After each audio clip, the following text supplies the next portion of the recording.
Welcome to Permission to Thrive. I'm your host, Suzi Lula. As a spiritual therapist for over 20 years, I have the honor and privilege of ushering women and mothers just like you on a journey from simply surviving to powerfully thriving. I also have the honor of raising our son, Will, who is now a young adult, with my longtime partner, Jamie, so I'm right there on the journey with you. Consider this your personal sanctuary, your space to meet your heart, embrace your messy, and come home to your most authentic, extraordinary self. My hope is that you leave resourced and inspired because you are here to shine. Welcome to Permission to Thrive.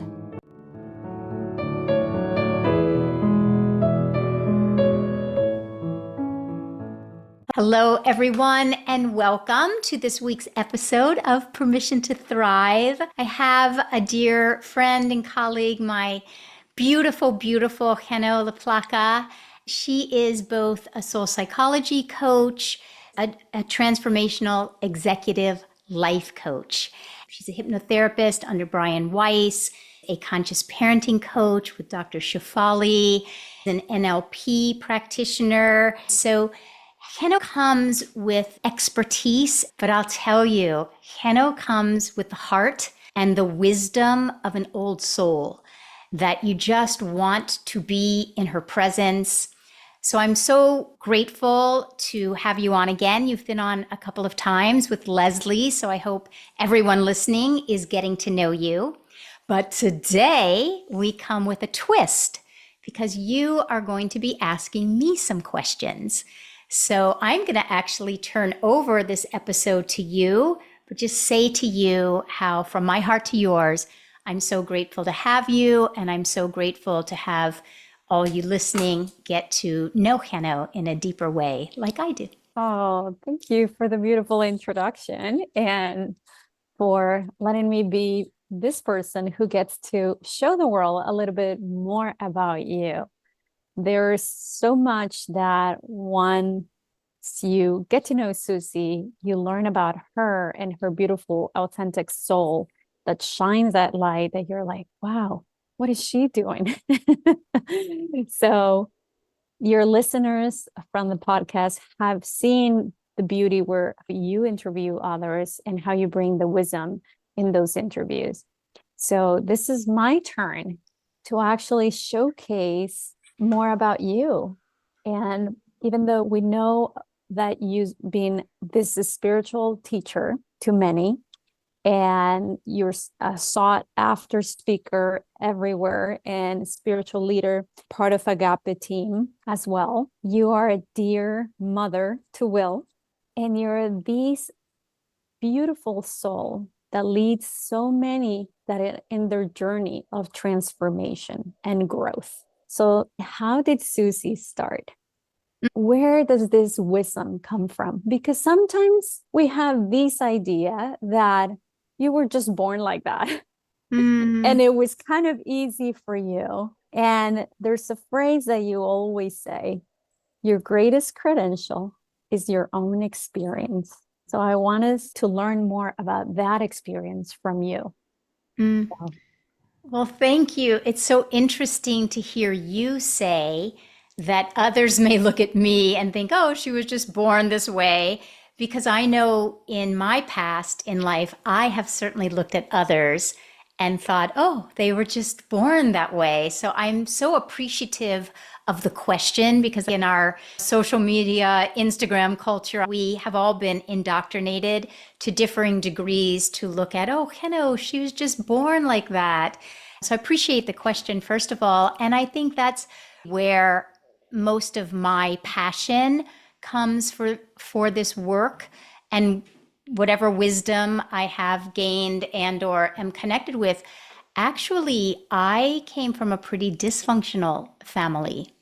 And the gifts that I have received from the messiness that I was raised in and somewhat chaos that I was raised in is the knowing that wisdom, there is a place inside of every single one of us that regardless of the experiences that we've gone through, there's a place inside of us that is light filled and that has come here and just wants us to go rescue that part and let that light shine. And so, personally speaking, for me, when I was young, as I said, I was raised in a pretty dysfunctional family. If I had to use a word, it would be dark.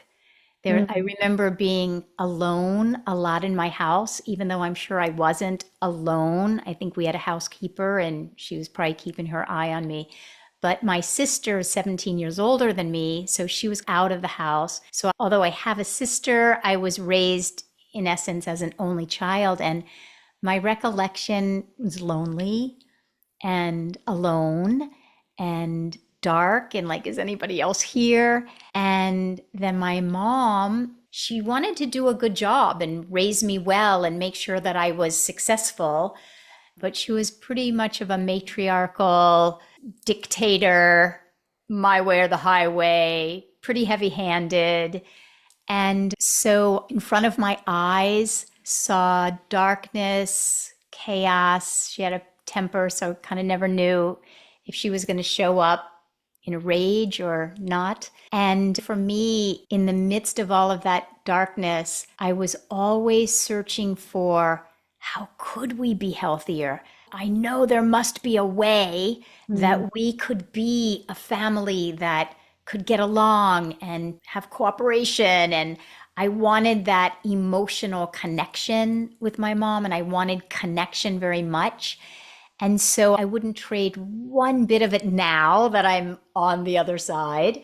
I haven't always felt that way, but I do feel that it fuels the work that I do in the sense that I do know that whatever darkness or messiness or chaos or however we've each and all been indoctrinated, I know there is this indelible light, this place that may feel small and underneath a lot, but it's just waiting to come out. And that has fueled my passion to say to people, embrace your messy. You don't have to resist your messy. It's part of the whole evolutionary process. That was a long-winded answer.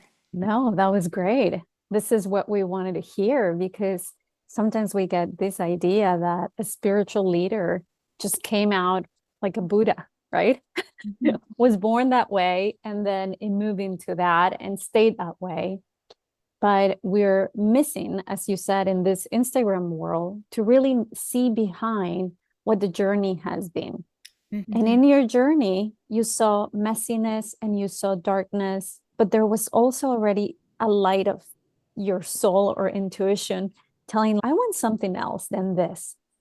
So, my question to you is, did you become aware that it was dark later on in life, like in your teens or in your 20s? Were you aware, like, wait, there was something else? Because some of us, in my case, I had an amazing childhood until I started to do my journey of these inner work. And then I realized, oh, it doesn't have to be, we protect ourselves in a way and we protect our families to just cover what was happening.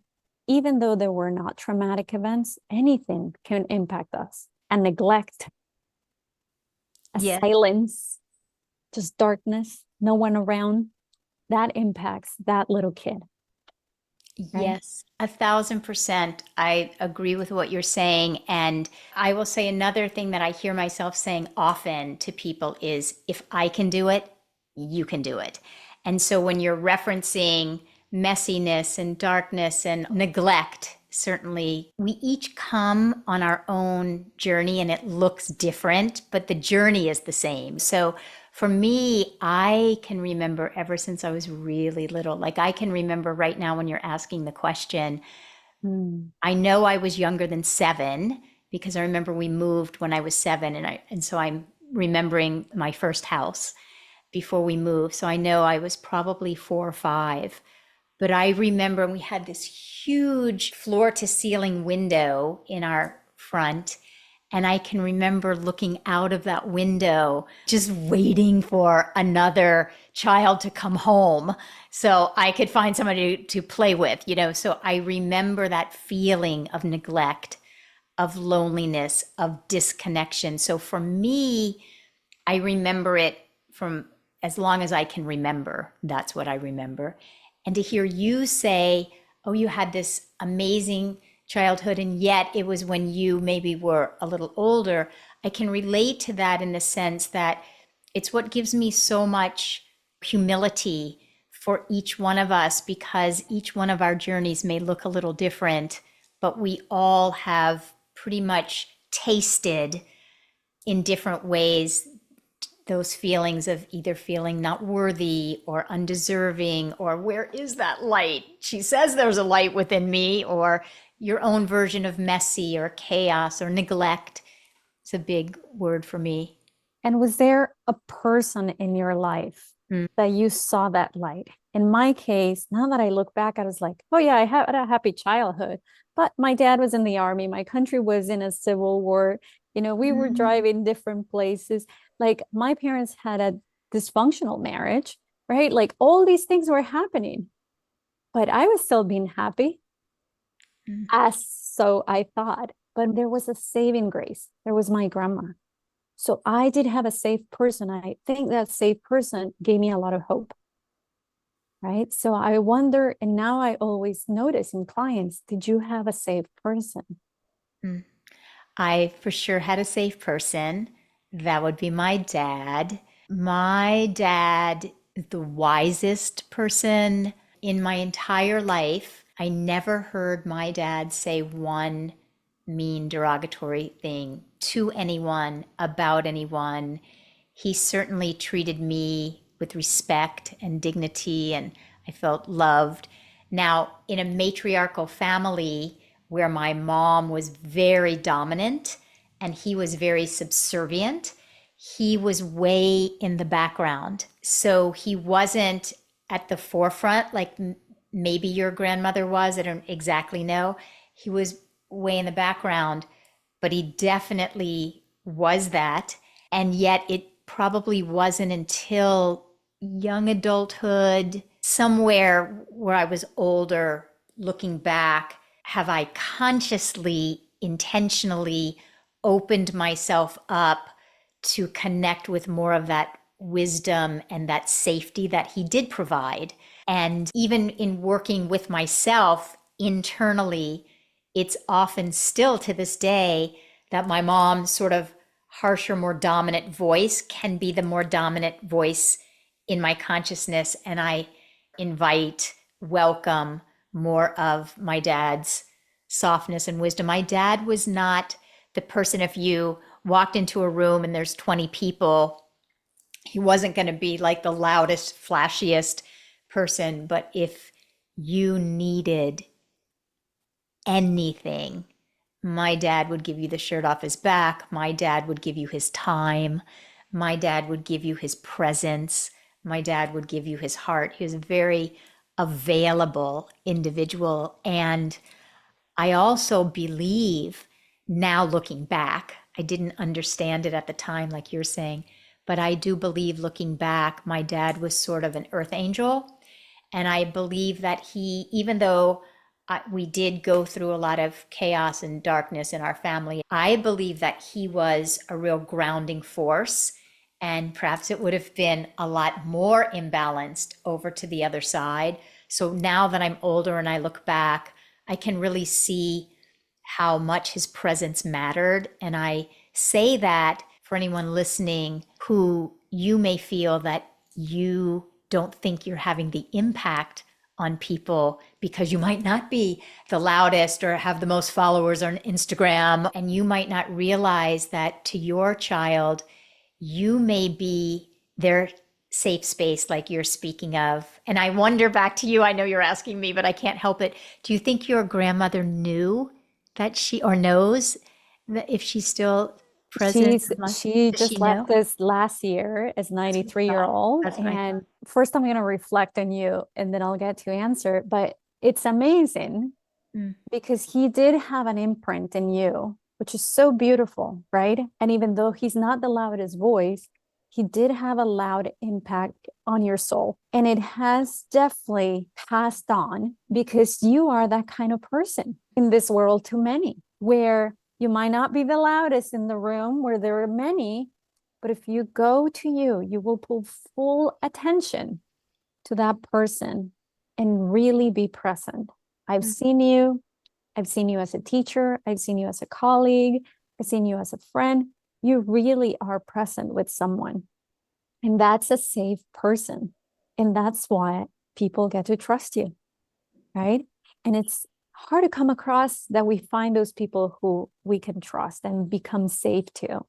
And that is, to me, that's the wish I can be for my children, right? Like, I just hope, even if I'm not, right? I just hope that they really I get to be that person. And I know you're that safe person for your son. So the encouragement here is to others to notice, who's the safe person for my children? And do they have one? And to your question of my grandma, I don't know. I don't think she knew. I'm going to tell a story because someone brought this to me. The first Olympic medal was won in Guatemala by this girl. And her dad had lived at my grandma's house when he was in medical school, because she would be that kind of a person, letting people come and be there during their studies so they could do it. And then this other person said to me, wow, your grandma had an impact and she didn't even get to see it. And this goes back to your teachings of the soul and how expansive we are, because sometimes we think our purpose is time. We're constrained for the next year or the next 24 hours. And that's where we want to focus our purpose, without realizing that every single second we can be touching someone and we don't know the effect it will have long term. Yeah, exactly. So beautiful the way that you shared it, that even my dad is having an impact right in this moment, even though he's not physically here, nor is your grandmother. And as you're reflecting back to me, I'm having an awareness that you're right. My dad had such an imprint on me, even though he wasn't the loudest.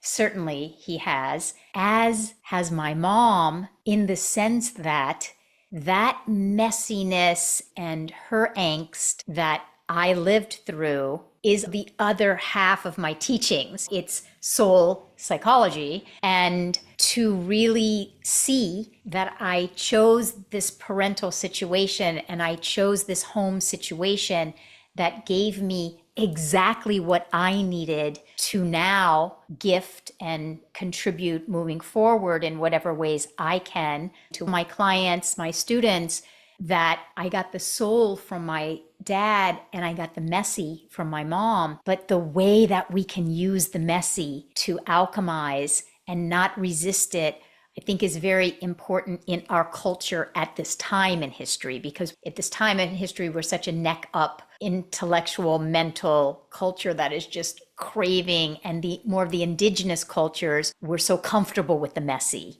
But I just say all of that to say to you listeners, whatever life situation you went through, if you can begin to glean how it all is there to work together for your purpose moving forward.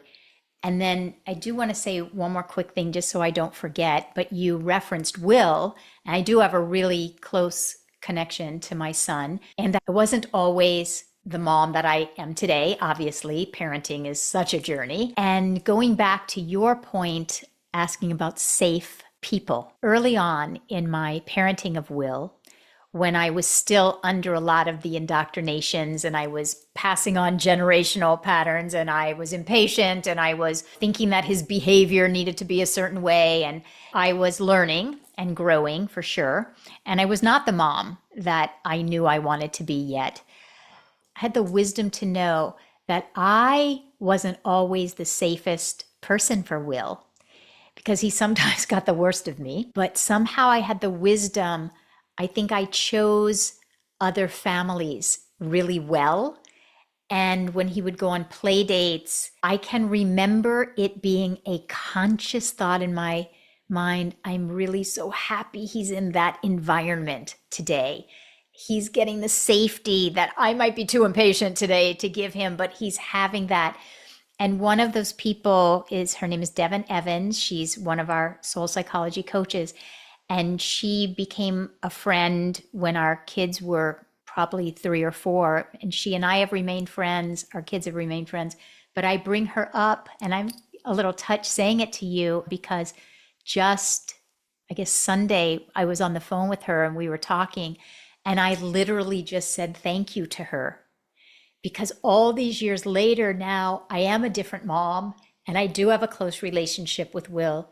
But I love that you're referencing and presencing safe people because Will may never consciously go, oh my gosh, Devin Evans and her family and Maris and Amelia were my safe people. You all listening, there were probably so many safe people, and you could be a safe person for someone in another's life that you might not think that you're being a safe Yeah. I person, but love you that are. I totally love that you're bringing that up because we might not be the safe person for our children, but knowing that they have and they can count on someone, and some of these safe people can come as the guitar teacher, as their math teacher, as one of their really close friends that is a little bit more mature, more soulful, or another parent, as you said, right? So an aunt, an uncle, it always can be someone else. Yeah. Right? After noticing my grandma being a safe person, I did say to my husband, who do you think is the girl's safe person? Because I wanted him to know how important that was. Mm, And I asked him who his safe person was, and it was his mom, right? So knowing that we have that, that gives, in this world where mental health is an issue, not having that safe person can impact us more dramatically to be in that messiness. I love that you're calling messiness. It's just being a human. We're going to be in the messiness, in all the physicality and the mental stuff. I want you to tell us how you got from that messy to keep seeing more the light. What mm. was it that moved you from that place to start seeing the light? What happened in those late teens for you? Yeah, that's a great question. I'll say just before I answer that, to your point about safety, also we want to make sure that we just disclose you're not going to be the safe person for your child or your spouse or a friendship all the time. We are human, like you're saying, and we are imperfect. So that's why having a few safe people out there. So I just don't want to misrepresent that I'm somehow safe to Will all the time. That's why I love that we have other safe people. And for those of you who might be listening thinking, I don't and didn't have a safe person, and I was really mired in the dark, I will take a moment, just a tangential moment, to say, I have come to know that whether you had an actual physical safe person, or if you can't really connect with one, but you can ask yourself, what would have made such a difference for me had I had a safe person? What would have made such a difference? What would that person have been like? What would that person have said to me? How would that person have related to me? If you can just ask yourself what would have served you, the answer to those questions then become your gateway to your inner safe person.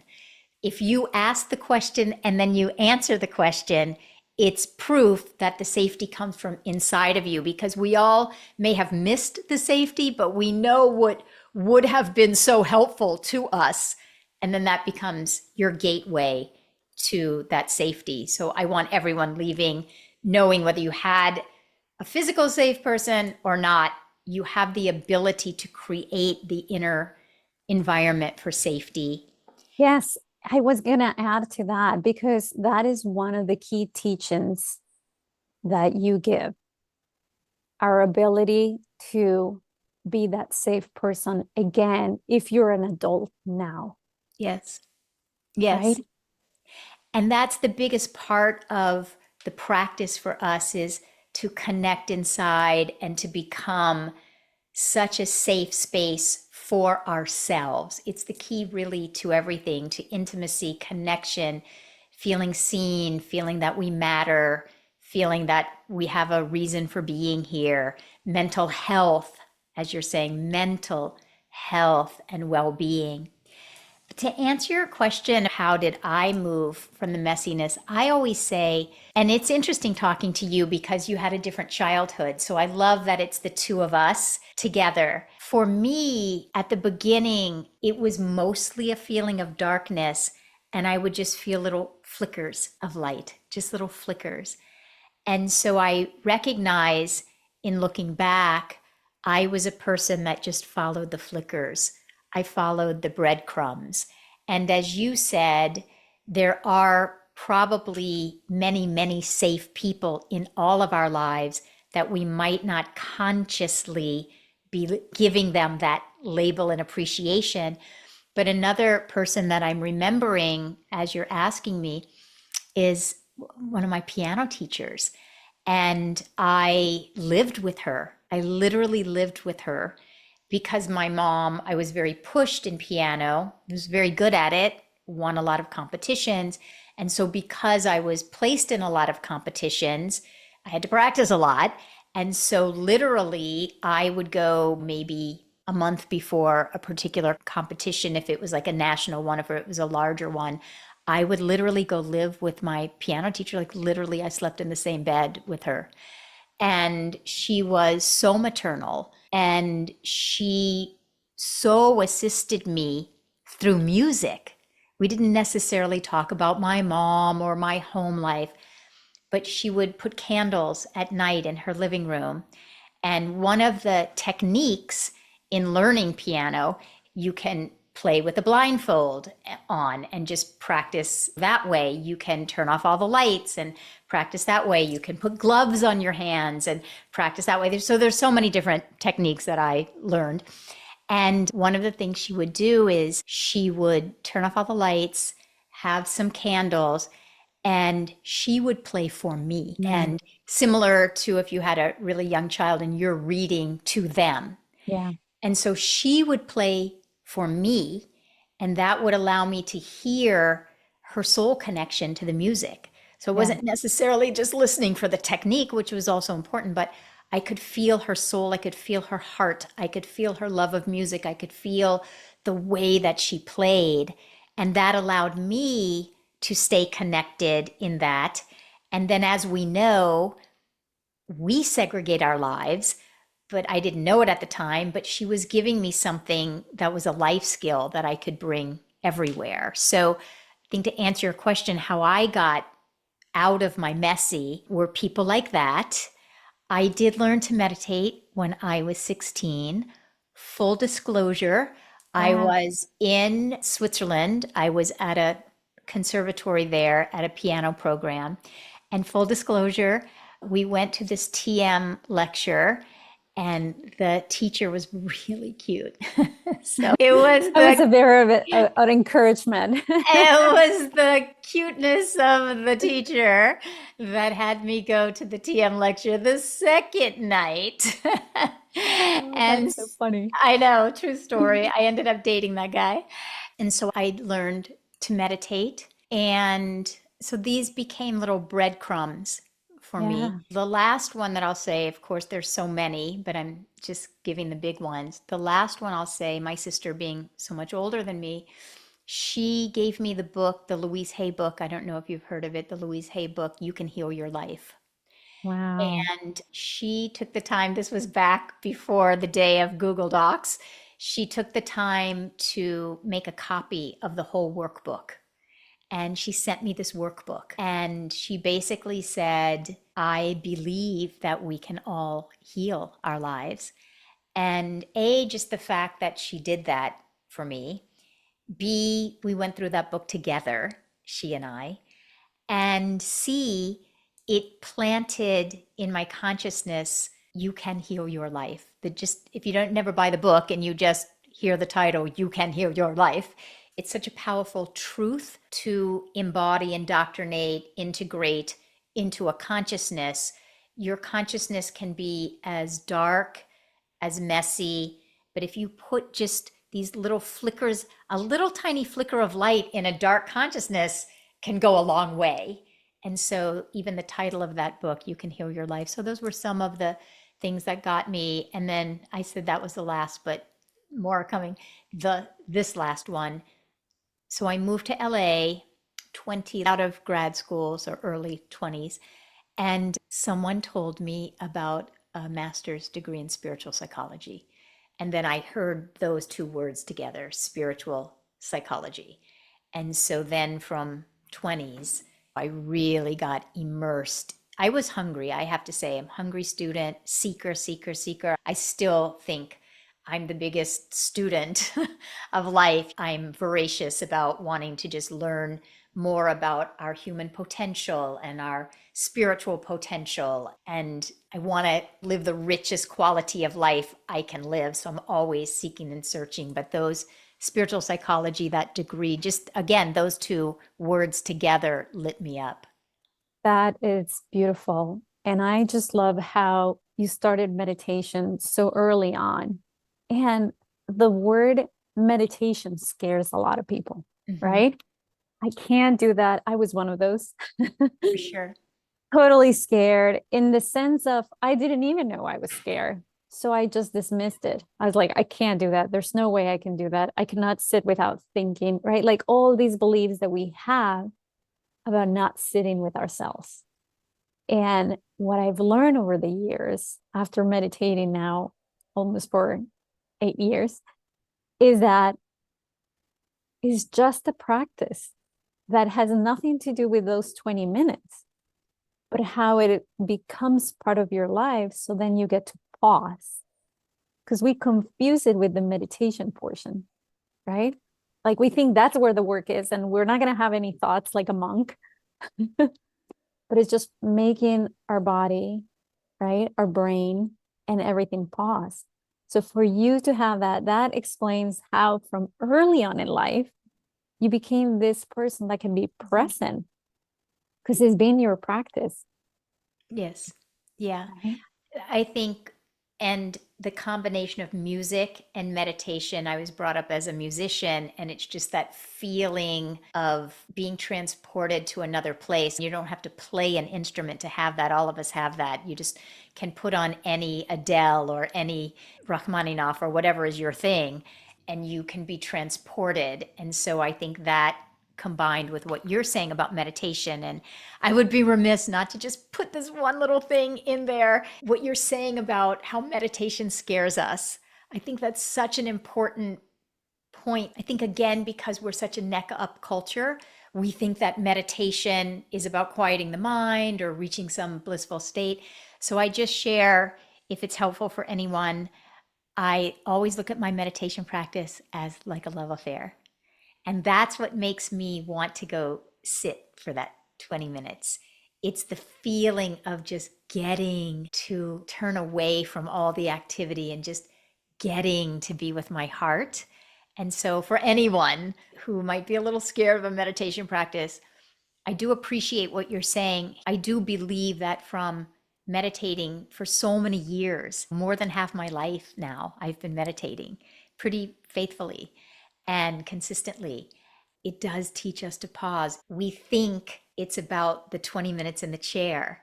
It's about how the 20 minutes then infiltrates your afternoon when your child doesn't want to do their homework or whether they want to get on a screen and you're looking for that ability to pause, or whether your spouse is saying something you wish they weren't saying, or you're going through a hard chapter of your life and you're looking for a job, or whatever it is that you might be moving through right now. That time in the chair is bringing you that ability to pause and connect. I think you're spot on about that.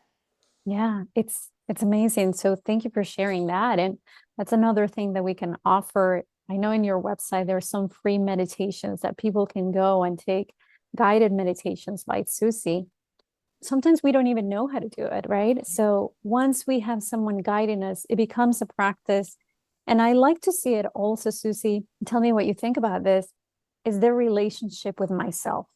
In the sense, if I can meditate because I have 4,000 thoughts going through, that's the state of my mind. If I can sit with myself, is because I can't sit with me. I haven't given myself that time to care about myself. And you talk a lot about self-care as well. And this is a different kind of self-care, right? Not the superficial, but the deep one. Yeah. And giving us that pause and idle time is where we can grow, right? And it's a different growth. It's like emotional growth, spiritual growth. And we dismiss it because we think it's not productive. Yet it actually gives us more. Once you have practices, you know, like, oh, I become more creative. Things come out during that meditation. So it changes once we see the value. And now we have thousands of studies proven it, right? We don't, before 10, probably 15 years ago, we couldn't have found those studies. And now we do. Yeah, this is spot on. Also, what you're saying, we're indoctrinated, even with all those thousands of studies, of which there are, we're still indoctrinated into a culture that says sitting still in a chair is non-productive. Yeah. And so we have to move through that initial layer, many of us, not everyone, but many of us, just the sitting in a chair on the unconscious, we've been so programmed that sitting in a chair is unproductive. And so when we embark upon, as you're saying, a practice that is really a spiritual and soul practice, that is the deeper version of self-care, we do recognize that that 20 minutes is a direct mirror for the state of our consciousness. And so you're referencing maybe 4,000 thoughts going on, and that message then to that individual is learning to slow down, what is really important, sifting through. I can speak from my experience early on in a meditation practice.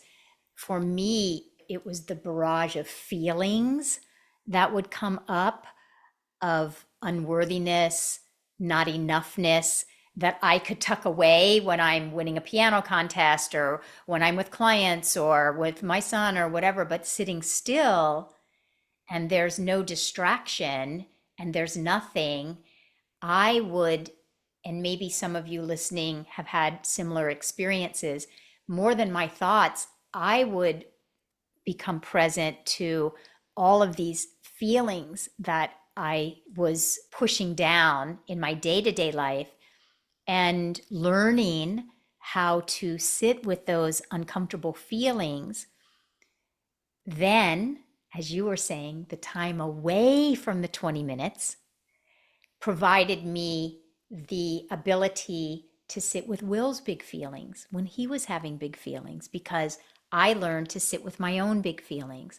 So then that's my 20 minutes, but later on, 3 o'clock in the day, 7 o'clock in the evening, because I learned to sit with my own discomfort, then I was able to sit with his discomfort. Certainly, it has enabled me to be a more effective coach and therapist. I can sit with the real intense feelings and shame that someone may bring and not have that feeling of needing to fix, because Yeah. I've simply practiced for a long time.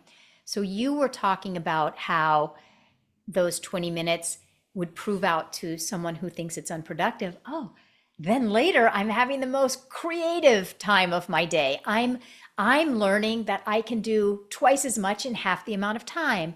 I'm learning that I'm much more creative than I thought.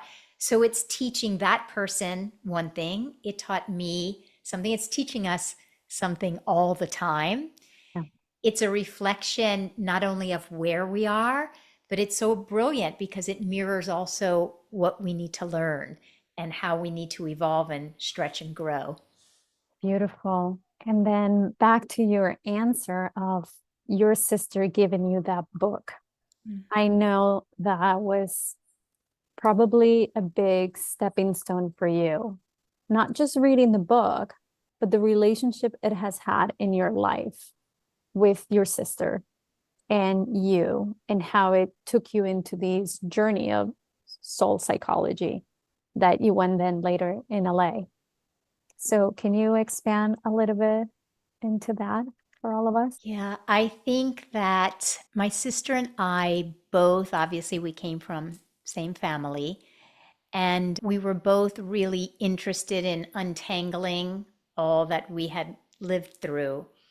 And my sister had a much rougher time untangling than I did, probably because she was also a safe person for me. And so I got a lot of the benefit of having a big sister, and she didn't have that. But in any case, that has certainly fueled me to want to contribute as much as I can, as much at the time, to as many people as possible, because I also witnessed her not as able to untangle. And you were mentioning mental health earlier, and it's makes me very passionate about the world of mental health and to contribute as much as I possibly can, because she wasn't able to really untangle herself as I was. And we were certainly close, and she was a safe person me, especially when I was little,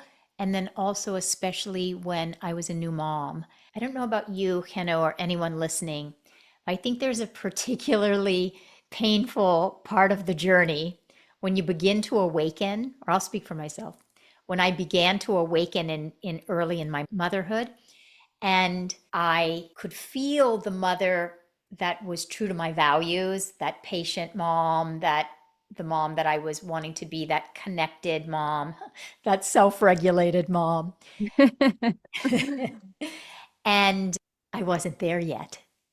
And yet, so I could see it all. I could see where I wanted to be, but I had the pain of I'm still caught in the net and the knots of Mhm. not manifesting it yet. And my sister was such a safe space for me then. She was that person who did not judge me, but could reflect back to me, oh, and I use this language, oh, it's so understandable that you would be carrying on that thing that you saw. You're not a bad mom. You're just carrying on what you saw. And then she would be able to mirror, reflect, or just let me vent or listen or all the different things. And so that relationship is invaluable when we Wow. have that person. And she was for sure that person for me. And I love that you bring the word no judgment, because in there, in knowing that there was a mom that you wanted to be and the mom that you were, there was a gap in between. And to breach that gap, sometimes we shame ourselves wanting to get there. So this is so beautiful because you knew where you wanted to be as a mom and you knew where you were. But in between that, there is a gap, right? And in this gap, sometimes to get to the other side, we try to shame ourselves, criticize ourselves, or someone else is doing it already for us, right? Like culture doesn't stop, or family or friends. Everyone is telling us what we should do. And you had someone that had no judgment for you, because Yeah. even ourselves, we haven't learned it. So it takes a lot of time to get to that point where we learn like there's no judgment, and then I can learn.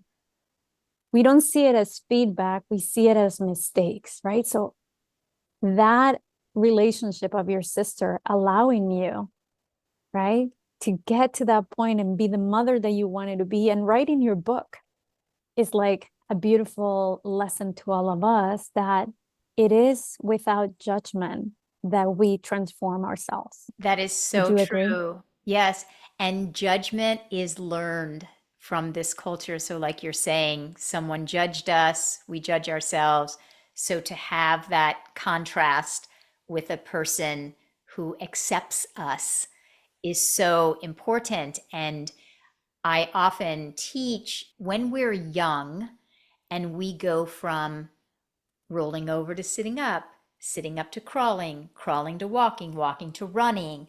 That is our proof that every one of us inside of ourselves is encoded to want to, wherever you are now, as great as your life is, there is that next place, because we're infinite beings. And so, just like a child goes from walking and they have an impulse in them now, I want to go from walking to running, we have an impulse in us wherever we are to go to our next level. And what you're saying is that culture teaches We've all heard that saying, hate is taught, judgment is taught, because when a child goes from crawling to walking, they never do it perfectly the first time. And we all know they're going to fall. It's part of the journey of walking. So we don't shame a child. We're the opposite. When they get up, we're clapping, we're motivating them, we're cheering them on. And then somewhere along the line, we think, because then we've been judged, then we think judging and shaming ourselves is the way to help us grow. But I like to look back at our original nature and see that we would never think a child would go from crawling to walking without an in-between stage and some falling and fumbling and some steps and forward, back. So when I'm a new mom, and I'm carrying on these generational patterns. And yet I know the part that there's a part of me that knows this relationship that I'm seeking to have with Will. That in between, it's like crawling to walking, to remind ourselves. And then we put on ourselves, I'm a bad mom or this or that, but to remind ourselves, it is in our nature to fumble and stumble, and our children don't need us to be perfect, because our children seeing us stumble and fumble, I truly believe, Will, looking back and seeing my imperfections and how I handled my imperfections, is much more valuable than had he seen a perfect mom. Because in him seeing me handle my imperfections without judgment or shame, then I'm teaching him he can have imperfections and he can go from crawling to walking, or being in college in whatever challenge he's having right now, and he can learn and grow without judgment and shame. So I implore everyone, this idea of giving yourself the grace and the acceptance and non-judgment and non-shaming.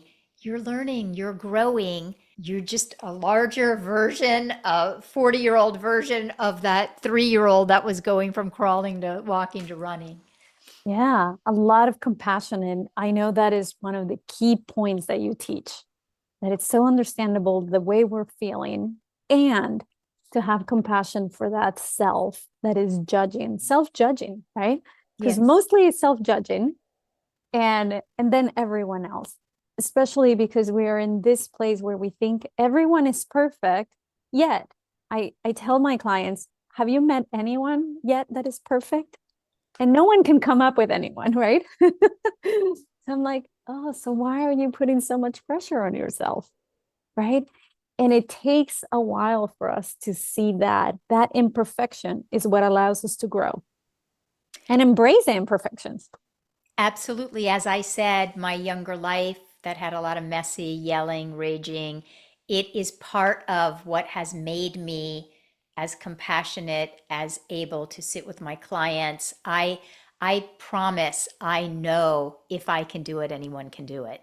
And so every bit along my way has been part of what has made me who I am today. Even the pain that I felt early on, feeling so disconnected emotionally from my mom and longing for that connection so deeply, that fueled what is the best of my relationship with Will, which is that I always wanted for him to feel very connected to me. So the pain that I felt is the very fuel that is the strongest part of my relationship with him, is that I believe he does feel very deeply connected, because I gave him what I did not receive. And so that which I did not receive has become gold to me. So I wouldn't change it, because Yeah. it's allowed me. So every part of the journey brings us to where we are today, if we can but look at it that way. Wow. Amazing. And with that, we're kind of wrapping up here. And I'm going to finish with, you did mention it at the very beginning. You said, I wouldn't change it for all. And you just said it again. And if anyone would ask me if I would change anything in my childhood or in my life, I wouldn't, because I wouldn't be who I am today if I wouldn't have those places. I hadn't been in those places, those experiences, those situations, those feelings, everything, right? So my question to you is, how do you tell someone who's in the thick of it and feeling like this is being done to me, right?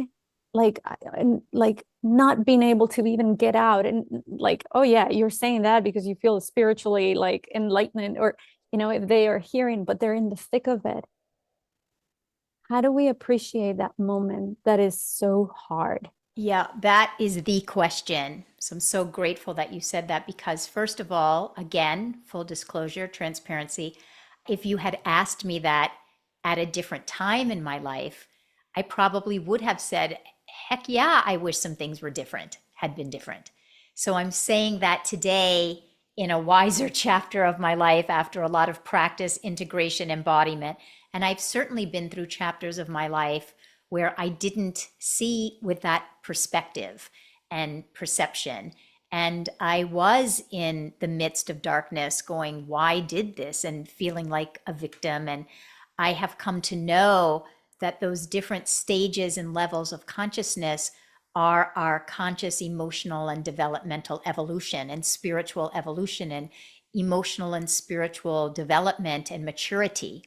So they're all important layers of the journey and chapters of the journey. So, first, I think I wouldn't say to anyone, oh, one day you'll see that everything, or can you see? I would simply be present with someone who believes in this moment of their life. Heck yeah, I wish it was different. And I do feel like this is happening to me and it doesn't feel good. And I would be that person to hold that space because I know from sitting with enough people over enough years that if I say something to you from the outside in, yes, it may be powerful, but if you find it from the inside out, it will be dramatically more powerful. So I don't need to rush in and fix. I'm able to sit with that discomfort and sometimes very intense pain because I know that underneath all of that pain, there is a knowing of, oh, this has meaning. I might not wish it was happening. I might not wish it happened again. There is a meaning here. And if I can glean what the meaning is, what the message is, what the insight is, then it will become food or fuel or fodder for my next step. So there was a time that the pain of my mom, me feeling disconnected from her, I would feel abandoned and felt the pain of abandonment often. And then cut to in different relationships. And even in my current marriage early on, if Jamie and I would get upset with each other, his way, it was actually very healthy, but his way would be, I need to go take a drive around and I'll be back in an hour. But the feeling of him leaving, even though intellectually I knew it was healthy, the feeling of him leaving, I would feel such abandonment. So, for anyone listening, this journey of learning to be with the intensity of pain and to then, once you've been able to be with the intensity, mostly by having someone like myself or Geno or another coach be with you, because sometimes it's very hard to sit with the intensity of your own pain without that safe person. But once you've been in that environment with another individual, holding a space, you will find, just like a 3-year-old throwing a tantrum, you will find that that wave will pass through. And underneath that wave, you will connect with the meaning. And when you can start putting the meanings together, is when you will start saying, oh, I see why that happened. Maybe I wouldn't trade it. You'll get there in your own way, in your own time. Yes, that's beautiful. In your own way, in your own time. And this is key for anyone that is in any journey or path of transformation or wanting to change, right? It is your own experience, your own journey, and what worked for X or Y person might not work for you. So it's always finding your own, right? And with that, we had so many more questions that we thought we would cover, but this is perfect because we have gotten to know Suzi and the work that she's doing and where is it coming from? What was the root of that beautiful work? Where those seeds planted? And they were planted in the grass, in the ground where it was dark and messy, and they have flourished to this beautiful you now. And you're giving fruit not just to your clients, but to your coaches and any person that gets to know you. So Thank you. thank you. And I give you your microphone back, host of this Thank podcast. you, Geno. Well, thank you, first of all, because I adore you. And I think you are also so wise. And you share with me, we have a love of all things joyful and sparkly and shiny, but also not too afraid to give you the messy. So if anyone is looking for a coach, Geno is the most amazing being. I'll have all of your bio and everything in the show notes so that anyone who wants to get to know you as deeply as I do, you're a gem. And I'm very deeply grateful to have you in my life. And thank you for taking your time to hear about me. It's so cool because, as I told you, you said, hey, what about doing this? And you were the third person in less than a week. I had 2 clients ask me, can you spend some time telling me about where you've come from and how you've done it? And when I hear the third person, so very synchronistic, and we can come back and do more episodes. So thank you so much. Yes. I love any time I get to be with you. And for all of you listening, I hope that my journey has given you food to take with you to see. I really do stand by, if I can do it, you can do it. And your greatest credential is your own transformation. So take it, use it, fly with it, soar with it. And we will see you back again next week. So much love, everyone. And thank you again, Geno. Bye. Thank you.